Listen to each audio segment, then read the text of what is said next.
দর্শক শ্রোতা, রেডিও সারাবেলার সাপ্তাহিক আয়োজন জনমতামত নিয়ে আপনাদের সাথে আছে আমি রেজলের মেজবা। আজকের আমাদের জনমতামতের বিষয় পৌর এলাকা উন্নয়নে করণীয় কী বলে আপনি মনে করেন।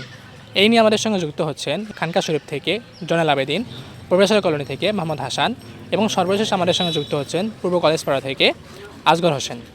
এখানে বিগত যেগুলা জনপ্রতিনিধি যারা আসছেন তারা তো কোনো কাজ কাম করেনি নি। রাস্তাঘাটের যে অবস্থা বেহাল দশা, যে এটার আর কোনো বলার কোনো অবকাশই নেই। যেখানে সেখানে রাস্তাঘাট ভাঙ্গি চুরিয়ে একাকার হয়ে গেছে। অতএব আমার মতে এ পৌরসভায় উন্নয়নের জন্য যথেষ্ট কিছু করা উচিত এবং প্রশাসনেরা আসিয়ে যে আমাদের এগুলো দেখাশুনে করিয়ে রাস্তাঘাট কীভাবে নির্মাণ করার লাগে, কত কারে অসুবিধা আছে, কোন জায়গায় রাস্তা নাই অসুবিধা, পানি অসুবিধা, তার বাচ্চা রাস্তাঘাটে ড্রেন নাই, কোন বাড়ির রাস্তা যাতে সংলগ্ন যেতে পারে না, তাদের জন্য রাস্তা করে দেওয়ার ব্যবস্থা, এগুলো আমরা চাই। এগুলো করলে আমরা যে প্রশাসন এগুলো চাই, তাহলে ওরা করে দেয়, আমাদের জনগণের অনেক সুবিধা হবে, প্রত্যেকটা কাজের জন্য আমরা সুবিধা পাবো।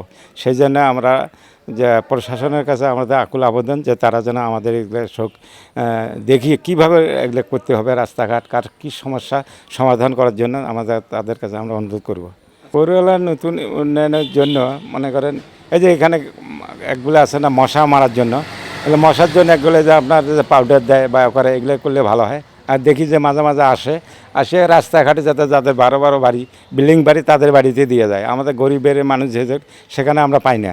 সেই জন্য এরা যে প্রশাসনের যে পদক্ষেপ নেয় যে এগুলো করার জন্য ভালো হবে, আমরা দায়িত্ব নেয় দিয়ে দিলে আমরা জনগণের গরিবদের মাঝে এগুলো বিলি করে দেবো, তাহলে আমাদের জন্য অনেক সুবিধে।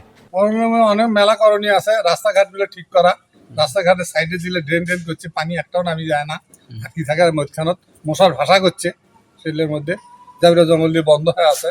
হ্যাঁ, সেগুলো পরিষ্কার করা নিয়মিত। হ্যাঁ, তারপরে রাস্তাগুলো এমনভাবে করা যাতে মানুষ চলাচল করতে পারে। এখন রাস্তাঘাটের মানুষ চলাচল করতে পারে, ঠিক গেছে ঠিকই, কিন্তু বৃষ্টি এলে পানি জমি থাকে, থাকতে পারে। কয়েকদিন আগে আরো দুর্ভোগ ছিল, এখন একটু ওই যে রোদ হওয়ার কারণে রাস্তাটা একটু মানুষ চলাফেরা করতে পারে। একদিন সরকারের আমাদের প্রতিনিধি ছিল, তার কাছে করতাম, এখন প্রতিনিধি নেই, কার কাছে করবো সেটা আমরা নিজেরাও জানি না। জানলেও কার কাছে সুন্দর জন্ম যায় কেবল, এখন আমরা কার কাছে দরখাস্ত করবো। দর্শক শ্রোতা, রেডিও সারাবেলার সাপ্তাহিক আয়োজন জনমতামত নিয়ে আপনাদের সাথে ছিলাম আমি রেজওয়ানুল মেজবা। আজকের আমাদের জনমতামতের বিষয় ছিল পৌর এলাকার উন্নয়নে করণীয় কী বলে আপনি মনে করেন। এতক্ষণ আমাদের সাথে থাকার জন্য আপনাদেরকে অসংখ্য ধন্যবাদ। আবারও আমরা আগামী সপ্তাহে অন্য কোনো বিষয় নিয়ে আপনাদের সামনে হাজির হব। সে পর্যন্ত ভালো থাকুন, সুস্থ থাকুন, শুভ বিদায়।